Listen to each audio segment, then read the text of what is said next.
10 سال بعد یوکے سے جب پاکستان واپس آیا تو گھر داخل ہوتے ہی اپنی بیٹی کے چہرے پر زخموں کے نشانات دیکھ کر پاکستانی پریشان ہو گیا۔ اندر داخل ہو کر جب پوچھنے کی کوشش کی اپنی ماں سے کہ میری بیٹی کو کیا ہوا، تو آگے سے ایک خاتون بولی کہ آپ کی بیٹی گر گئی۔ لیکن جب باپ نے اپنی بیٹی سے پوچھا کہ بیٹا بتاؤ تمہارے چہرے پر زخم کے نشان کیوں ہیں، پھر اس کے بعد جو بیٹی نے بتایا وہ سن کر باپ کی روح کانپ گئی۔ تفصیلات میں آپ سے شیئر کروں گا ایک ایسے پردیسی پاکستانی کی کہانی جس نے 10 سال گزار کر پاکستان کا رخ کیا۔ ان 10 سالوں کے دوران کیا کچھ اس کے ساتھ ہوا، تمام تر تفصیلات میں آپ سے شیئر کروں گا۔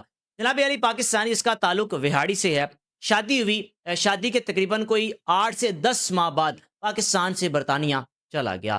یہ شادی سے پہلے جاب کرتا تھا، لیکن کیا تھا کہ اس جاب میں گزارا نہیں ہو پا رہا تھا۔ 2 بھائی تھے، ایک بہن تھی، خود بھی تھا، والد والدین، یعنی گھر کا اکیلا فرد تھا جو کمایا کرتا تھا۔ پھر ہوا کیا، جب اس کی کمائی سے گھر کا گزارا مشکل ہوا تو شادی کے بعد اپنی بیوی سے کہا کہ میں برطانیہ چلا جاتا ہوں۔ بیوی کہنے لگی کہ ٹھیک ہے، جیسے آپ کو مناسب لگے۔ اس نوجوان نے کیا کہ اپنی بیوی سے کہا کہ آپ اگر اپنا سونا بیچ دو، اس سونے کو بیچ کر میں برطانیہ چلا جاتا ہوں، وہاں پہنچ کر سب سے پہلے میں آپ کو آپ کا بیچا ہوا سونا بنا کر دوں گا۔ بیوی کو دھچکا تو لگا، میرے پاس ایک یہی اثاثہ ہے جو میرے والدین نے دیا، اس کے علاوہ نہ اس گھر میں کچھ اتنا خاص ہے، نہ میرا شوہر کوئی کام کرتا ہے، اگر یہ سونا بھی بک گیا تو پھر خدا نہ خواستہ ایسا مزید کوئی مشکل وقت آیا تو میں کیسے گزارا کروں گی۔ جناب علی، بیوی نے اپنے شوہر کی بات مانتے ہوئے اس سونے کو بیچ دیا اور شادی کے تقریباً 1.25 سال بعد یہ پاکستانی برطانیہ چلا گیا۔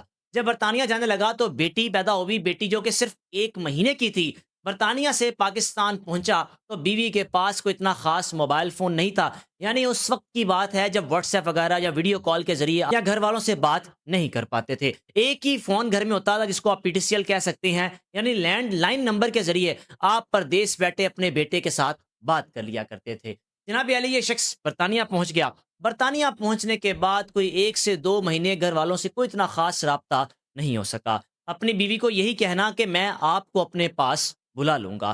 2 بہنیں، ایک بھائی، والد، اور جب پاکستان سے برطانیہ جانے کے بعد اس نے پیسے اکٹھے کر کے گھر بیچنے شروع کیے تو ماں نے یہی کہنا کہ میں تمہاری بیوی کو آدھے سے زیادہ پیسے دے دیتی ہوں، میں تمہاری بیٹی پر پیسے خرچ کر دیتی ہوں، لیکن کوئی مسئلہ نہیں، تم کماؤ، آہستہ آہستہ تمہاری بہنوں کی شادیاں بھی کر دوں گی۔ جناب علی، وہ اکیلا بیٹھا محنت مشقت کرتا رہا، جو اپنی بیوی کو یہ کہہ کر گیا تھا کہ 1 2 سال کے اندر میں آپ کو بھی اپنے پاس بلا لوں گا، نہیں تو کوئی 4 5 سال گزار کر واپس آ جاؤں گا۔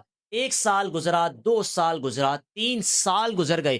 ان 3 سالوں کے دوران جناب علی، اس پاکستانی کی بیوی کے ساتھ جو سسرال میں سلوک ہو رہا تھا، یعنی صبح سے لے کر رات تک نوکروں کی طرح کام کرنا، آؤ بھگت کرنی، اپنی نندوں کی سیوا کرنی، اپنی ساس کی سیوا کرنی، اپنے سسر کی سیوا کرنی، اپنے دیور کی سیوا کرنی، پھر اس کے بعد جب اس کے شوہر کی کال آنی تو ساس نے کیا کہنا کہ تمہاری بیوی تو صبح جا کر سوتی ہے اور اگلے دن شام کو اٹھتی ہے۔ شوہر اپنی بیوی سے بزت اور کہنے لگا کہ تم نے کیا روٹین بنا رکھی ہے، میری ماں کے ساتھ کوآپریٹ کیا کرو، یا میری ماں کو کام کر رہی ہوں تو ہاتھ بٹا دیا کرو۔ لیکن چیزیں اس کے بالکل برعکس تھی۔ ماں نے بھی گھر میں بیٹھے رہنا، نندوں نے بھی بیٹھے رہنا، سارے کام کاج کس نے کرنے؟ اس اکیلی بہو نے۔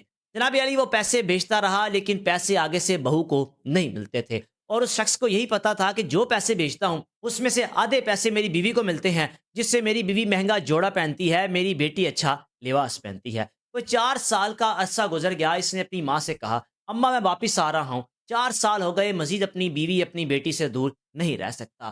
ماں کہنے لگی، ابھی تو بیٹیوں کا جہیز جمع کرنا شروع کیا ہے، ابھی تو بیٹیوں کے لیے کچھ بنانا شروع کیا ہے، تم وہیں پر ہو، تمہارا وہاں پر رہنا بہت ضروری ہے، پاکستان آ گئے تو تمہاری بہنوں کی اور تمہارے بھائی کی شادی کس طرح ہوگی؟ اپنی ماں کی یہ بات مانتے ہوئے اب علی وہ شخص برطانیہ میں ہی بیٹھا رہا۔ 5 سال کا عرصہ گزر گیا اور ان 5 سالوں میں اس کی بیوی پر جو ظلم و زیادتی ہوتے رہے، ظلم و زیادتی کے پہاڑ ٹوٹتے رہے، اس کو کوئی خبر تک نہ پہنچ سکی۔ بیٹی کی عمر بھی 5 سال ہو چکی تھی اور بیٹی یاد کرتی تھی اپنے باپ کو، لیکن باپ جو کہ اپنی ماں کی باتوں میں آ کر، یعنی ماں کی مجبوریاں سن کر پاکستان کا رخ نہیں کرتا تھا۔